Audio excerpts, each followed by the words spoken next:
Will come to order. Welcome and thank you for joining today's hearing entitled Producers' Perspectives on the 2023 Farm Bill. After brief opening remarks, members will receive testimony from our witnesses today, and the hearing will be open to questions. In consultation with the ranking member and pursuant to Rule 11E, I want to make members of the subcommittee aware that other members of the full committee may be joining us today. So over the course of today, members of the subcommittee will hear testimony from producers and leaders of 10 national commodity organizations. These witnesses represent a broad segment of American agriculture and know firsthand the challenges facing farmers and rural Americans.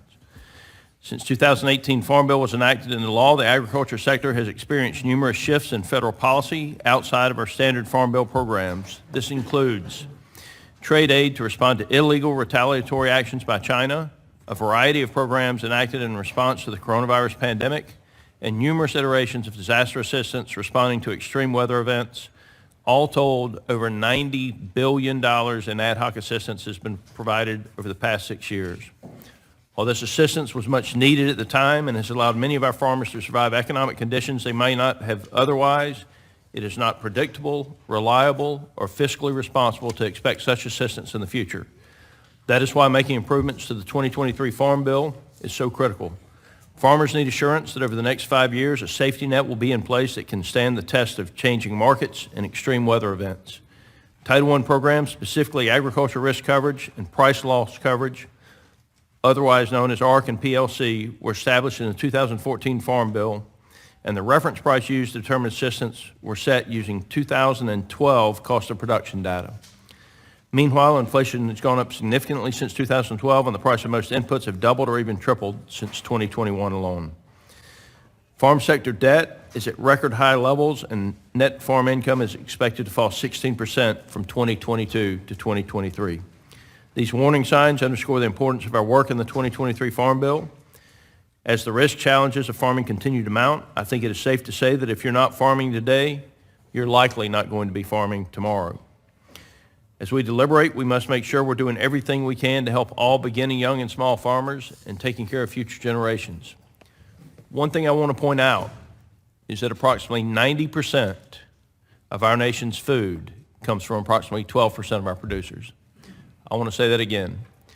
90% of the food supply inside the United States comes from approximately 12% of our producers. There's no question that food security is national security, and that 12% does considerable work in making sure that we have the abundant, affordable food supply that we depend on. The testimony we will hear today will shed light on what improvements will be necessary to ensure we get the policy right and can craft a 5-year farm bill that meets the needs of producers across the country. I look forward to hearing proposals on how we can ensure the safety net is being appropriately targeted to acres in production and the farmers bearing the financial risk of growing the food and fiber to feed and clothe not just this nation, but consumers across the world. I want to thank the first panel of witnesses appearing here today and preemptively say thank you to the witnesses appearing on the second panel later this afternoon. Your testimony is a vital part of the information gathering process that will guide our committee in the Farm Bill reauthorization process. With that, I yield to the ranking member of the subcommittee, Congresswoman Shontel Brown, for any opening remarks that she would like to make. I think pretty much each of you referenced in your testimony the current reference prices that were set in the 2014 Farm Bill using 2012 cost of production data. Obviously, that data is extremely old. It would be old if it were only 3 years based on what's happened to input prices. To help provide some context, I want to just go down the line, and could each of you give an approximate estimate of where the break-even price is on your farm for the commodity that you're currently representing, and what the current reference price, and if you know it, what the current loan rate is on your commodity? Mr. Hague, we'll start with you. Thank you, Mr. Chairman. One thing was, as corn has started out with the reference price, and corn is the most expensive part in the Farm Bill when it comes down to adding on to what the reference price is. You know, on the PLC, it's $3.70. You start adding that up and up, it takes a lot of money to get that up to where we were today. If I may, but what is break even on corn? On corn right now, The reference price is $3.70 a bushel, as you said. I believe the loan rate is $2.20 a bushel. What is break-even for, the average break-even price for producers? For a producer, it depends upon, but right now, I would say we're right around $5 a bushel for break-even for as a corn farmer, but it all depends upon how much land you rent or how much debt you have if you're an experienced farmer or a young farmer bringing it up. So, but $5 is pretty close right now to the break-even point. Mr. Holliday, how about you? On cotton, the latest estimates are 90 cents a lint pound. So when you go back to our seed cotton program, which when we developed it, we used seed and cotton lints together in the matrix of the support program because they have two identifiable products that come out of cotton all the time, and they're combined, and that is what is seed cotton.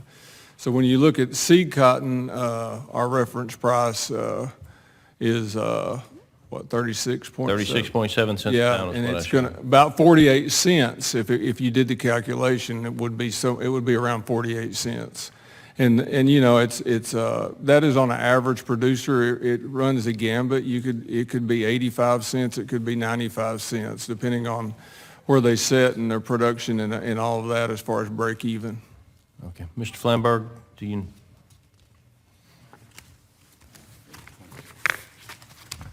Yeah, so as I look at our crops, one of the advantages we have is that the cost of production is actually fairly low. So, you know, we have higher chemical costs, higher fuel costs, but in terms of, you know, having fertilizer needs, that hasn't driven problems for our crops specifically. So, you know, our reference prices are definitely lower than what, you know, our current values are. I think 24 cents for big beans is a number for our garbs, and so large chickpeas are what I think about because it's what I grow the most, and you know the current price is over that. So, you know that would be a point where I'd have trouble selling them and making money. Okay, so I'm showing that chickpeas are at $21.54 on the reference price. I'm showing a loan of $14. Does that sound right? Yeah, that sounds right. And what do you think your cost of production is, approximately?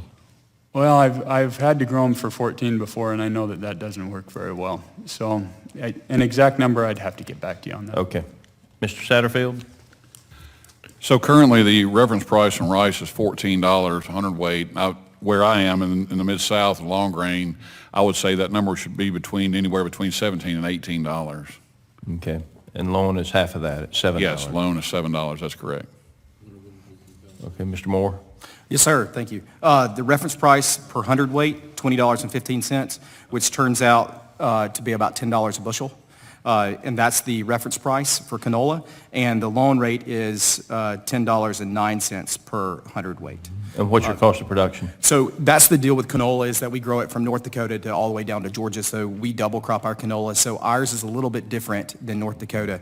So it can be a range. I don't have that specific number because our farm is a little bit unique in how we process our canola. Okay, thank you. Mr. Holliday, in your testimony, you mentioned how important the marketing assistant loan is for your industry, and you note that despite the higher production cost, the maximum level of loan rate has remained the same since 2002. Can you speak more on how raising loan rates to reflect current market prices would be an effective tool for farmers? We use the marketing loan quite a lot in cotton, simply because most of our cotton goes to export, and we have the different shipping and storage issues and marketing issues, and we've got the same volatile markets everybody else has. It would be what we're looking at is it'd be forward-looking to raise that base loan rate. Simply because it is so low, we're only going to be using a portion of it as a portion of the value of that crop most of the time. But if you don't have if you move it up, it's not a large cost item, and it has a significant impact on the amount of money that producers can get when they put cotton in the loan when prices have dipped below break even or farther. All right, thank you. My time's expired.